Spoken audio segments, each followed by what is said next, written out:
భగవద్బంధుల్లారా, సంసార దుఃఖాల్ని అనుభవించే జీవులపై దయతో పరమాత్మ లక్ష్మీదేవికి జీవుల్ని ముక్తిని పొందే మార్గాల్ని మూడిటిగా సూచించాడు. అవి నామసంకీర్తన, శరణాగతి, పుష్పార్చన. ఈ మార్గాలన్నింటినీ బోధించడానికి భూదేవి ఆండాళమ్మవారిగా విష్ణుచిత్తుల వారికి శ్రీవిల్లిపుత్తూరులో అయోనిజగా లభించింది. ఆండాళమ్మవారు మనకు అందించిన గ్రంథాలు రెండు. ఒకటి తిరుప్పావై, రెండు నాచ్యార్ తిరుమడి. ఈ రోజు నుండి తిరుప్పావై ధనుర్మాస వ్రతం ప్రారంభమవుతుంది. ఎలాగైతే మనం అందరము చేయవలసిన యజ్ఞము శ్రీమద్భాగవత సప్తాహ జ్ఞాన యజ్ఞము, అలాగే మనం అందరము చేయవలసిన వ్రతము తిరుప్పావై ధనుర్మాస వ్రతం. ఈ వ్రతంలో 30 పాసురాలుంటాయి. ప్రతి పాసురానికి ఏలోరెంబావాయ్ అనే మొకటం ఉంటుంది. ఏలోరెంబావాయ్ అంటే అర్థం ఏమిటి అంటే కృష్ణుణ్ణి చేరడానికి మేము చేసే ఈ మార్గశీర్ష వ్రతము అని అర్థం.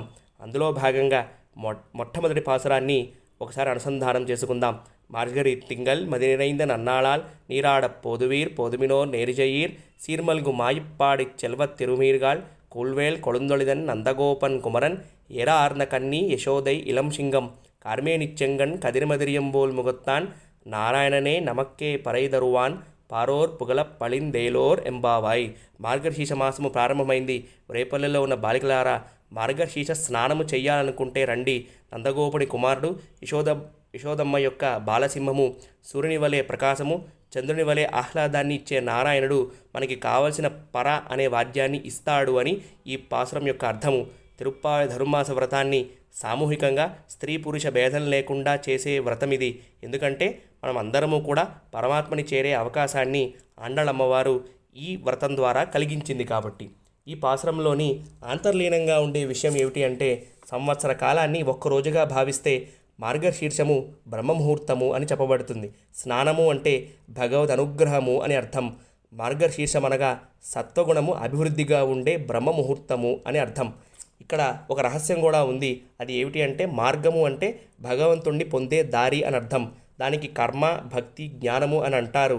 కానీ వాటన్నిటికన్నా ప్రధానమైన మార్గము, పరమాత్మని పొందడానికి మార్గము పరమాత్మే అని చెబుతుంది తిరుప్పావై. ఈ వ్రతానికి యోగ్యత ఏమిటి అంటే, భగవత్ అనుభవము పొందాలనుకునే కోరిక ఉన్నవారందరూ కూడా ఈ వ్రతాన్ని చెయ్యొచ్చు. భగవంతుణ్ణి అనుభవించడం అనేటువంటిది ఒక్కడే కాకుండా అందరికీ పొందాలి కాబట్టి ఆండాళమ్మవారు అందరినీ పిలుస్తుంది. మనకు అసలు ఐశ్వర్యం భగవత్ సన్నిధానమే అని ఈ పాసురం చెబుతోంది. పర అనే వాయిద్యము ఈ గొల్లలందరూ కూడా గుండెకి కట్టుకొని చేతిలో వాయించే తప్పెట లాంటిది. అది మాకు కావాలి అని ఈ వ్రతాన్ని ప్రారంభిస్తారు.